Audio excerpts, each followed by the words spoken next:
Officer-involved shootings. One happened in Jacksonville. The other happened in St. Augustine. Those shootings happened within just hours of each other. Unrelated, of course. Our crews have been working to find out the circumstances around both of the deadly shootings. Now, we begin with an officer-involved shooting on Jacksonville's west side. Leah Shields have been covering that. In Duval County, of course, around 10:40 last night, San Juan Avenue, which of course is on the west side. Officers made a traffic stop. 3 men inside the vehicle. They say the front seat passenger became agitated.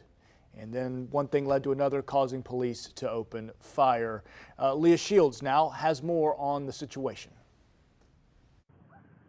Here is a portion of the video she recorded. She told us she started recording when she saw police lights outside her home.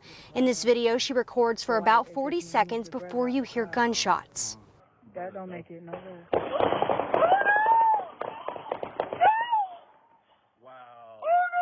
This is what the scene looked like overnight as police began their investigation. Chief TK Waters says officers pulled over a car for a traffic stop.